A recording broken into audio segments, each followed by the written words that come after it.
Saudara, firman Tuhan hari ini dengan satu tema,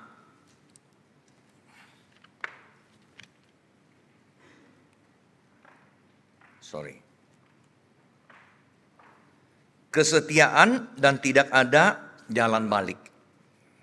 Faithfulness, no turning back. Saudara, apakah di dalam hidup saudara saat ini sebagai orang Kristen, pernah terpikir enggak? Ada kemungkinan enggak? Suatu hari engkau akan menyangkal dan meninggalkan iman kepercayaan. Ya, banyak kita baca di koran, ada orang karena menikah, akhirnya meninggalkan kekristenan. Ada orang karena pergumulan di dalam kehidupannya,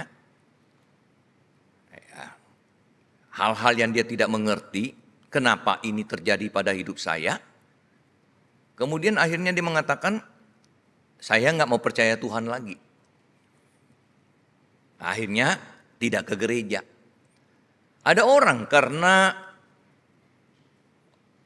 bersinggungan sama orang, atau disakiti oleh orang Kristen di gereja atau apa, akhirnya menutup pintu hatinya dan mengatakan, saya nggak mau lagi jadi orang Kristen.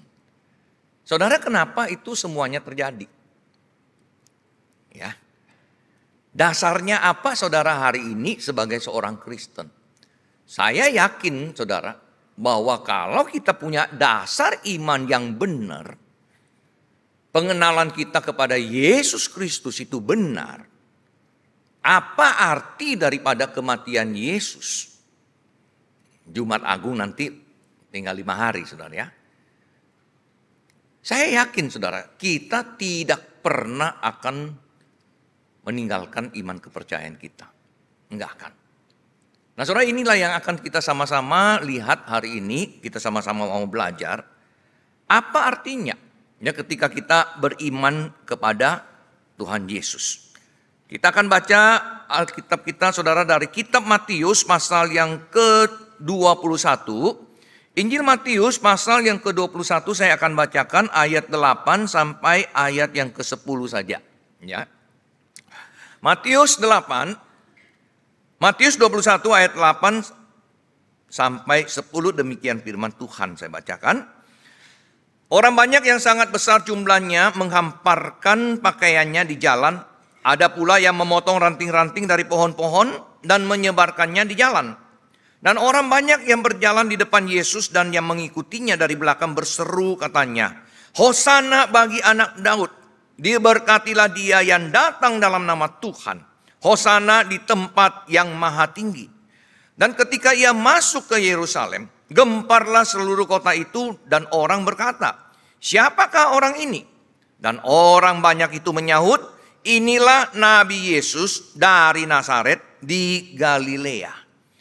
Saudara, di dalam Matius pasal 21 dari ayat 1 ini kita melihat kisah tentang Yesus masuk ke Yerusalem dengan menunggang akan keledai. Dan ketika dia masuk ke Yerusalem dengan menunggang keledai itu, satu kota menyambut dia saudara. Menyambut bukan hanya menyambut biasa, kita lihat saudara orang sampai buka baju. Ya, bikin jadi kayak permadani begitu supaya Yesus itu berjalan. Dia di atas pakaian-pakaian itu. Dan bahkan ranting-rantingnya semuanya saudara. Menyambut seolah-olah ini adalah seorang yang besar. Dan saudara, orang yang belum tahu kemudian bertanya, siapakah orang ini? Dan yang tahu orang banyak yang lain yang tahu, inilah Nabi. Ya saudara, Nabi Yesus dari Nazaret di Galilea. Saudara, mereka menyambut Yesus sebagai seorang yang luar biasa, yang punya kuasa, mungkin seorang nabi yang besar. Tapi siapa sebenarnya Yesus ini, nabi ini? Tujuannya datang ke dalam dunia itu apa? Kenapa dia sedang dalam perjalanan menuju ke Yerusalem? Untuk apa? Dan saudara, sebelumnya Yesus sudah sering berkata bahwa dia itu Mesias, tapi Mesias yang menderita, Mesias yang akan mati, Mesias yang akan disalibkan. Tapi murid-murid masih tidak mengerti saudara. Banyak yang masih nggak mengerti. Mereka menganggap Yesus itu adalah Raja, Dia Mesias, Dia akan berkuasa, Dia akan menjadi hebat. Dan saudara, beberapa peristiwa di dalam peristiwa itu banyak juga murid-murid yang sudah melihat, menyaksikan kesaksian daripada Bapa di sorga kepada Yesus Kristus. Pada waktu Yohanes Pembaptis membaptis Yesus, ya ada suara dari langit saudara, ya kemudian roh seperti burung merpati itu turun ke atas Yesus Kristus. Lalu terdengar suara dari sorga, engkaulah anakku yang kukasihi, kepadamulah aku berkenan. Jadi mereka sudah mendengar suara itu, melihat sendiri, dan tahu ini Yesus anak Allah yang dikasihi oleh Tuhan. Bahkan saudara, di dalam peristiwa satu yang kita katakan transfigurasi, di mana Yesus berubah wujud. Di situ Petrus, Yakobus, dan Yohanes sendiri melihat Yesus kemudian berubah, dan sepertinya gitu ya, Alkitab mencatat ada kelihatan Musa dan Elia. Pada saat itu saudara, Yesus berubah akan tubuhnya ini menjadi tubuh yang rohani itu. Saudara, di sini memperlihatkan Yesus itu dia mengatakan dia manusia, dia di dunia ini dia 100% manusia. Tapi dia juga punya tubuh ketika transfigurasi itu berubah wujud itu saudara, dia punya wujud tubuh rohani. Jadi murid-murid harusnya saudara dengan melihat peristiwa-peristiwa itu kemudian mengatakan ini anak Allah, benar. Ya. Nah, saudara sekalian, kemudian ya kita lihat di situ kesaksiannya sendiri Matius 17 itu ya. Nah, saudara, di situ kemudian dikatakan ya ada kesaksian lagi, inilah anak yang kukasihi, kepadanya lah aku berkenan, dengarkanlah dia. Saudara, ada Petrus, ada Yakobus, ada Yohanes melihatnya. Tapi sampai titik ini, di mana pengenalan mereka akan Yesus Kristus? Siapa Yesus? Apa yang di dalam pikiran Yesus, apakah juga sama ada di dalam pikiran daripada manusia?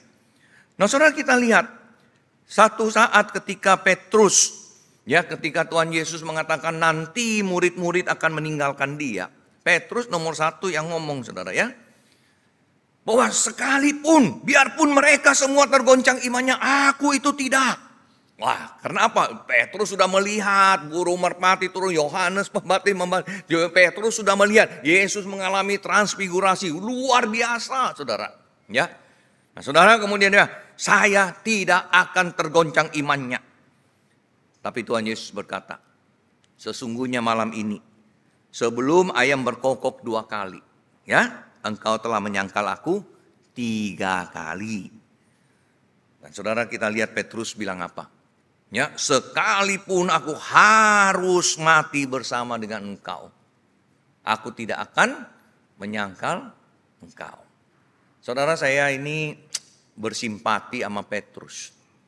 Setiap kali Jumat Agung pasti diomongin. Ya, setiap Jumat Agung begini, tiap tahun pasti diomongin. Petrus ngomongnya hebat, enggak akan menyangkal Tuhan Yesus sampai mati pun gitu ya kan. Cuma Petrus yang kita bilangin. Ya, padahal Alkitab catat apa? Murid yang lain gimana? Tuh yang merah. Semua yang lain pun berkata demikian juga. Jadi sama. Murid yang lain juga sama. Sekalipun mati kita tidak akan tinggalkan. Malah menurut saya ya Bapak Ibu ya, masih mending Petrus loh. Petrus ini masih ikutin. Tuhan Yesus ditangkap. Aduh, dia ikutin terus, kemana dibawa, begitu kan? Cuma kaget aja tiba-tiba. Kamu juga muridnya ya? Aduh, kaget. Langsung nyangkal. Enggak, bukan. Enggak, nyangkal dia. Ya. 11 yang lainnya mana? Jangan-jangan udah di rumah, di kamar, kunci pintu. Enggak pakai kunci ya rumahnya dulu ya. Palang pintu. Udah sembunyi. Masih mending Petrus, saudara. Ya. Tapi saudara kita lihat, Petrus yang punya pengalaman melihat siapa Yesus. Melihat peristiwa transfigurasi. Tapi apakah dia mengerti? Nah saudara, hari ini, di dalam perjalanan kita mengikut Tuhan, Kita ngerti nggak siapa Yesus? Kenapa dia mati di kayu salib? Jadi saudara, orang mengenal Yesus adalah anak Allah. Yesus juga tahu dia anak Allah, dia Allah dan juga anak Allah. Saudara, orang banyak tidak mengerti kedatangan Tuhan Yesus. Tapi Yesus sendiri mengerti kenapa dia datang ke dalam dunia. Ya, di sini bedanya. Orang mengenal Yesus anak Allah. Yesus juga mengenal dia anak Allah. Tapi orang nggak tahu apa arti kedatangan dia. Tapi Yesus mengerti kenapa dia datang ke dalam dunia. Oleh sebab itu saudara, ya, kita lihat di dalam Alkitab, di sini katakan 1 Timotius 1. Yesus berkata ya, Kristus Yesus datang ke dunia untuk menyelamatkan orang berdosa. Dia datang untuk menyelamatkan orang berdosa. Dia bukan datang menjadi raja, dia bukan datang menjadi nabi yang besar, nabi yang hebat, yang harus dilayani. Tapi dia mengatakan, aku datang bukan untuk dilayani, melainkan untuk melayani. Dan saudara, bahkan dikatakan juga dalam Yohanes 6:38. Aku turun dari sorga bukan untuk melakukan kehendakku. Tapi apa? Melakukan kehendak Dia yang mengutus aku. Saudara, apa kehendak daripada Bapa yang mengutus Yesus Kristus ke dalam dunia? Apa yang menjadi kehendak Bapa? Ya.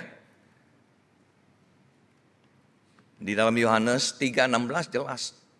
Karena begitu besar kasih Allah akan dunia ini, mengaruniakan anaknya yang tunggal. Sehingga barang siapa yang percaya kepadanya tidak binasa, melainkan beroleh hidup yang kekal. Itu tujuan Yesus datang ke dalam dunia. Allah Bapa dan Allah Anak sehati. Coba bayangkan saudara, kalau Bapa yang di surga dah, saya utus kamu ya ke dunia ya. Kamu harus mati ya. Wah Yesus bilang, aduh mati ya. Berat banget. Ya. Susah banget nih. Enggak. Nah, tapi enggak. Kita lihat di dalam pergumulan dia, saudara. Di Getsemani. Yesus tahu. Dari datang sampai selesai. Dia harus jalan. Enggak ada kata mundur. Ya. Dia bergumul. Dia takut. Sebagai manusia 100% dia takut. Ya. Dia berdoa saudara. Cawan ini lalu. Nggak mau. Ya. Tapi dia selalu mengatakan apa? Janganlah seperti yang ku kehendaki, melainkan seperti yang engkau kehendaki. Kalau kehendaknya dia sebagai manusia saat ini saudara. Yesus takut. Yesus nggak mau. Tapi dia tahu dia datang ke dunia ini untuk apa. Dan kehendak Bapaknya itu apa. Ini doa yang pertama. Kemudian pergi lagi. Ya, kedua kali berdoa. Doanya sama enggak? Ayo. Udah sering ya dengar kisah ini ya. Doa pertama sama doa kedua sama enggak isinya? Sama yang ketiga, sama enggak? Yang ketiga enggak ditulis, cuma dibilang berdoa yang sama. Tapi yang pertama yang kedua beda. Yang pertama saudara dia bilang, enggak mau. Kalau boleh, ambil cawan ini. Tapi yang kedua dia tahu, cawan ini bisa berlalu, akan berlalu. Tapi bagaimana berlalunya? Saya jalanin. Ya. Cawan ini kalau bisa berlalu, ya Bapakku, jikalau cawan ini tidak mungkin lalu kecuali aku meminumnya, jadilah kehendakmu. Soal anak saya waktu kecil, saya ingat waktu SD, istri saya masak kuah ayam yang pahit, yang obat itu ya. Kita Hokkien langkong sibot ya, sebu gitu ya. Nah, waktu siang makan, kita Kita kasih dia satu mangkok. Dia coba. Pahit. Nah, dia nggak makan. Dia diem. Lama makannya. Kita udah selesai. Dia belum selesai. Ya, oke. Pelan-pelan makan ya. Papi mami tinggal dulu. Excuse us for the table gitu kan. Oh ya. Nggak lama kita balik. Udah habis. Ya, cepat sekali semangkok. Terus pergi buka panci. Paha yang tadi di mangkok dia kok ada di panci. Berarti dia balikin ke panci. Ya, dia tuang balik. Diam aja, tenang ya. Ibu-ibu kalau anak begitu jangan emosi. Ya, biasa ibu-ibu suka emosi. Kamu ya apa ayam ya, tenang. Malam duduk lagi, makan ambilin lagi. Satu mangkok lagi. Duduk. Makan. Nah, terus saya ceritain dia kisah Getsemani ini. Sebenarnya Yesus waktu di Getsemani berdoa, cawan ini lalu daripadaku. Ya. Doa pertama begitu. Doa Tuhan Yesus yang kedua, dia ngomong apa?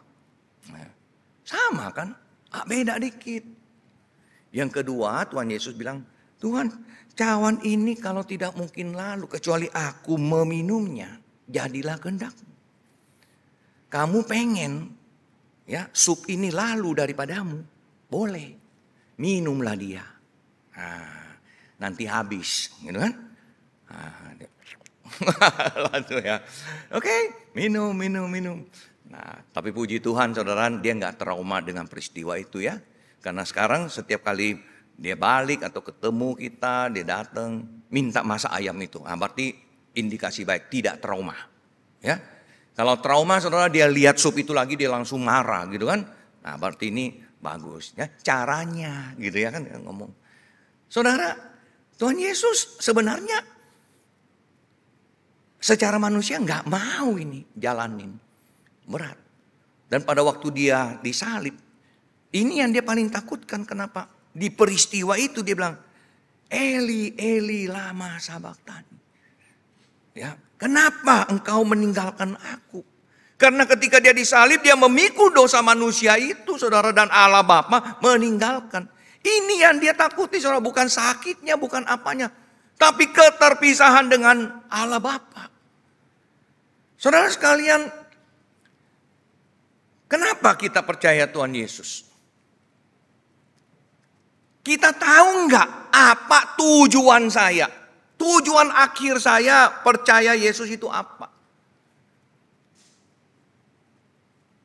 Di dalam Yohanes 3:16 kan jelas sekali tadi udah bilang ya. Itu hidup yang kekal itu saudara. Hidup yang kekal, perjalanan kehidupan kita hari ini.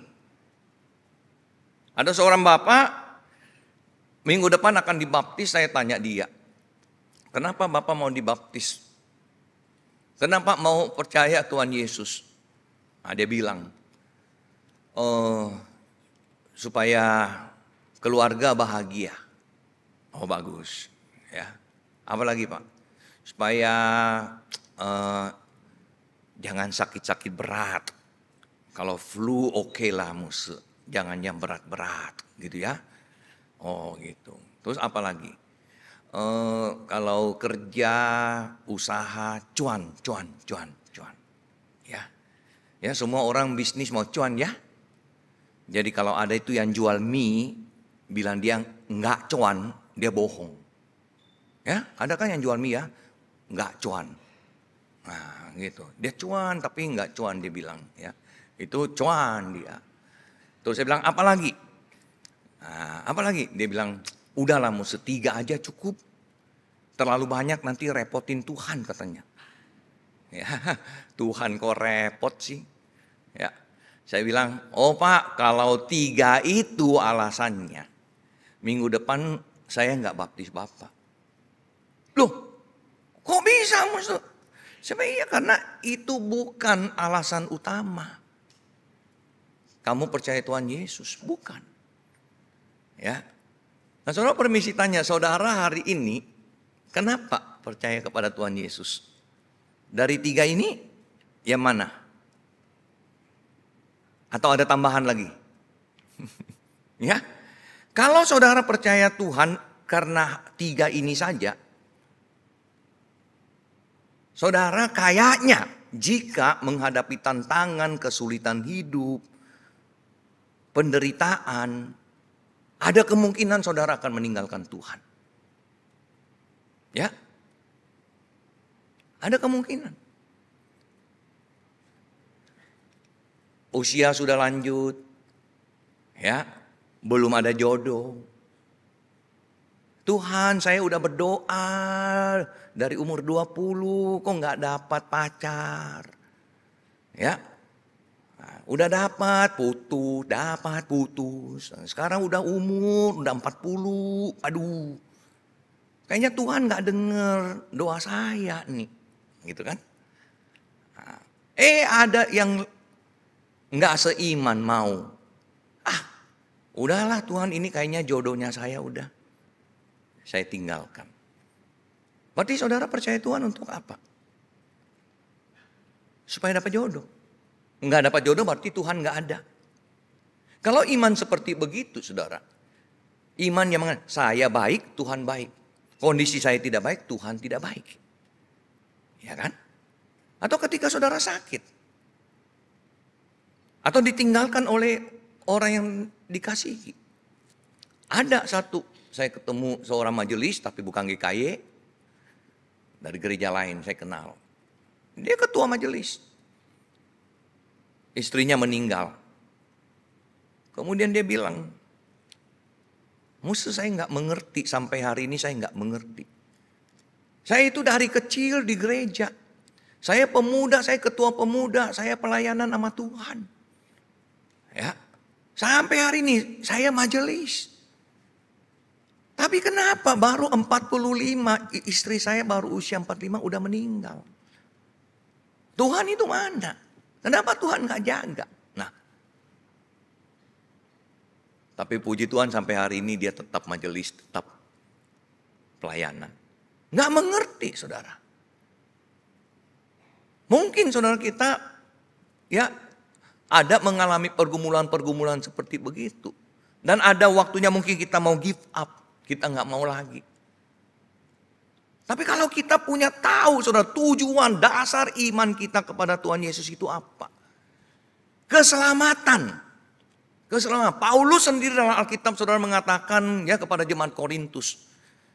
Kalau iman kepercayaan saya ini hanya untuk hal-hal di dunia ini.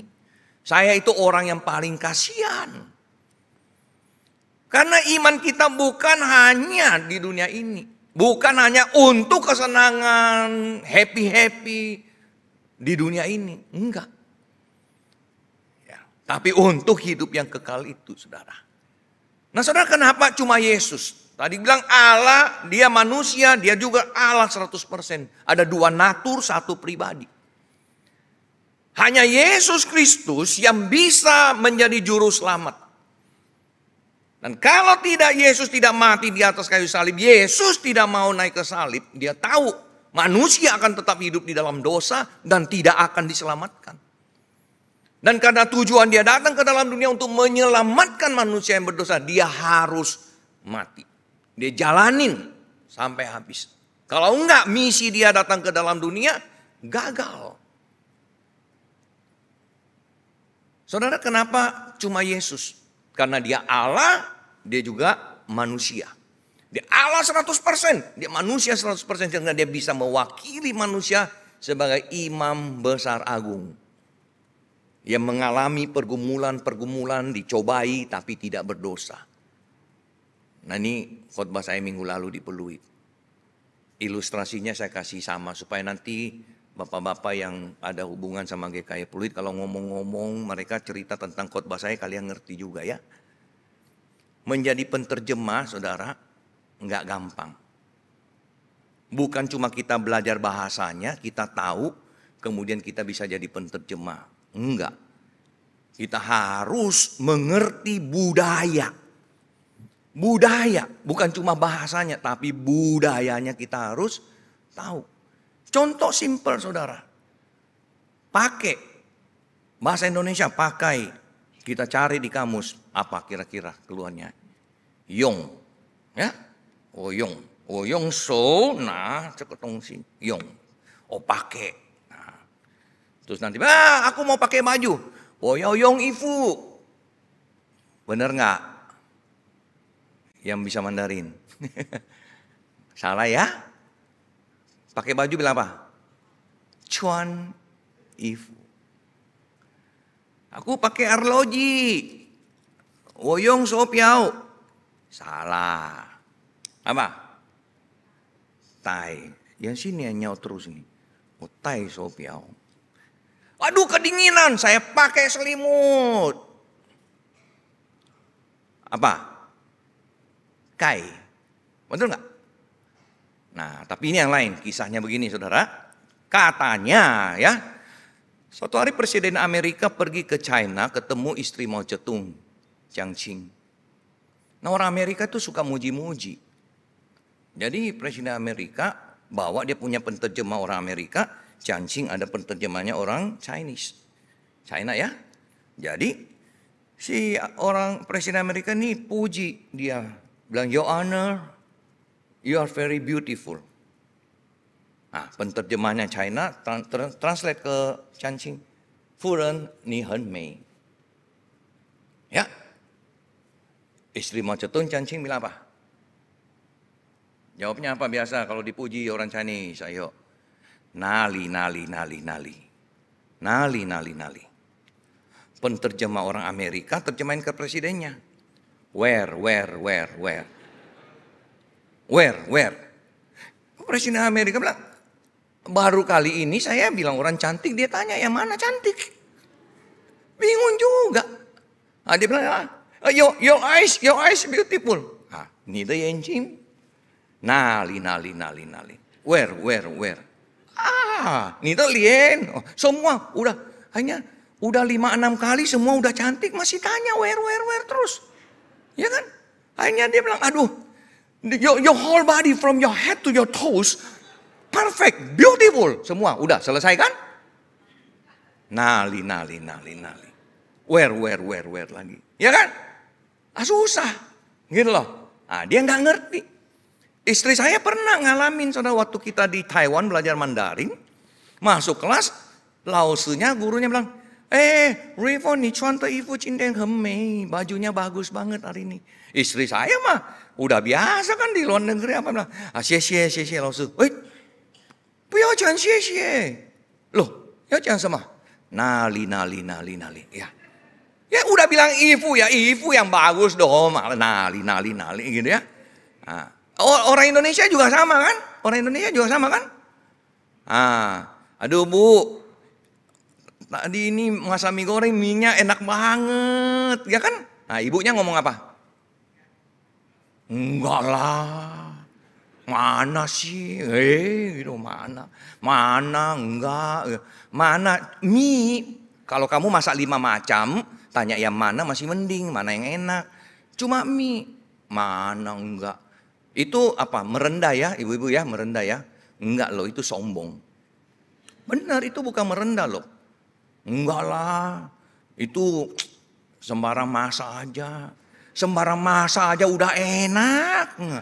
Ya, main-main aja masaknya, sembarang masak aja enak. Apalagi bener-bener masaknya, betul kan? Sombong itu. Jadi bukan merendah. Ya.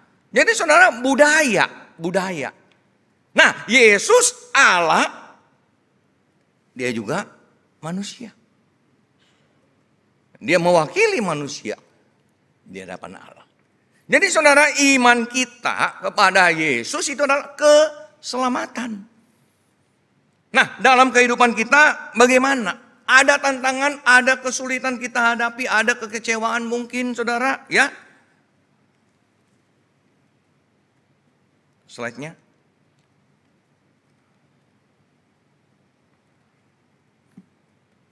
Jangan berbalik saudara. Karena kita tahu perjalanan kita itu pada akhirnya kita menuju mana? Saya sedang berjalan menuju sorga. Ya, saya sedang berjalan menuju sorga. Masa gara-gara nggak dapat jodoh sampai umur begini, gue nggak tinggalkan sorga, nggak mau. Ya kan? Pilih mana? Berdua sama yang nggak seiman, tapi jalannya ke tempat lain. Atau kamu setia, bahkan mungkin seumur hidupmu tetap sendiri, tapi menuju surga. Pilih mana? Berdua berjalan menuju kebinasaan atau tetap sendiri menuju surga? Pilih mana? Ya kan? Pergumulan-pergumulan kita, saudara. Nah, saudara, pernah nggak kita meragukan Tuhan? Pernah nggak kita tidak mengerti kehendak Tuhan? Kita kecewa pada Tuhan, kita mau menyerah. Ya. Pada saat ini, saudara, kita jangan berbalik. Karena kita belum tahu akhir daripada perjalanan ini apa. Kita bergumul bersama Tuhan, saya tahu ada kesulitan, ada tantangan. Ya. Tapi kalau sampai kita berbalik malah kita lebih parah. Seharusnya penderitaan kita, kesusahan kita di dunia ini sementara. Sementara yang ada di depan itu kekal. Ya kan? Jadi jangan tinggalkan iman. Jangan berbalik. Tapi saudara, kalau hari ini saudara sedang ada mengalami ini, saudara perlu berbalik. Ya, karena saudara mungkin sudah akan meninggalkan Tuhan. Saudara tidak mengerti. Kenapa ini begini, kenapa ini begini, kenapa ini begini. Nah, kalau saudara saat itu dalam keadaan ini, saudara perlu berbalik kepada Tuhan.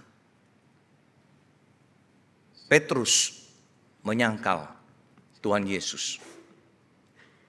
Tapi dia berbalik. Di sisa hidupnya, dia berbalik.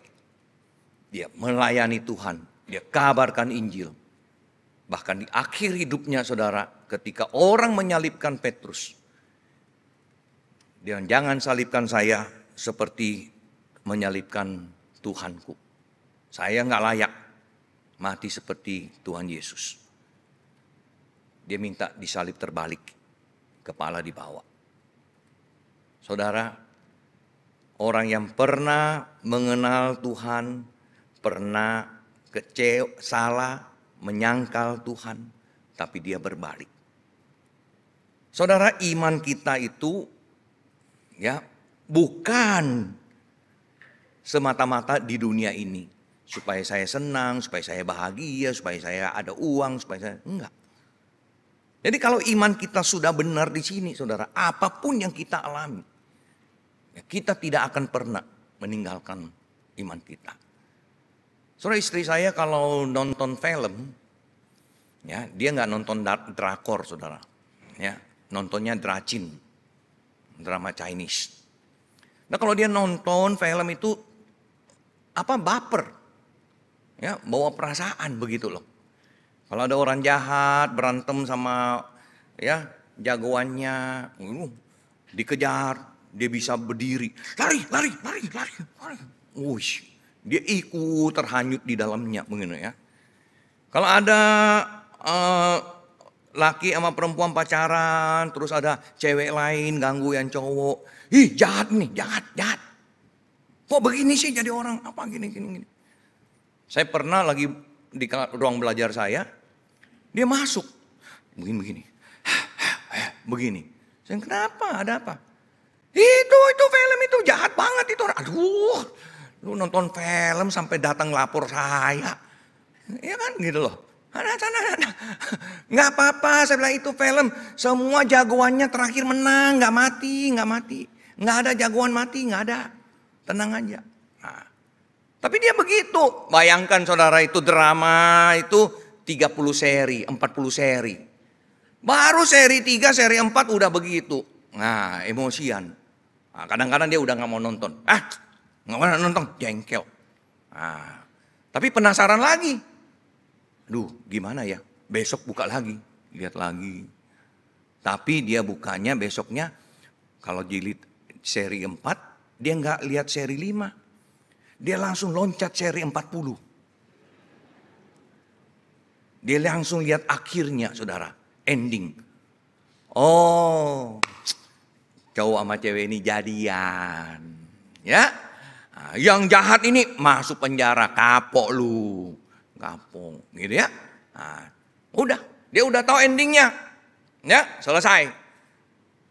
Dia lanjut lagi jilid 5-nya, seri 5-nya. Tapi udah beda, saudara. Waktu dia lanjut seri 5, dia udah enggak marah-marah, dia udah lihat.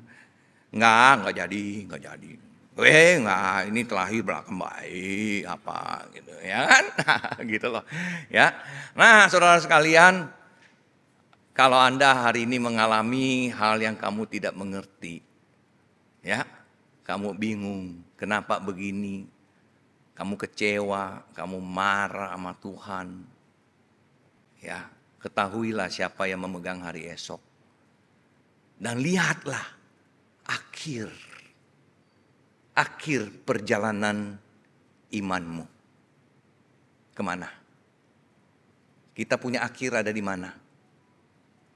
Sorga. Bersama Tuhan. Jadi kalau hari ini kita ada pergumulan apa?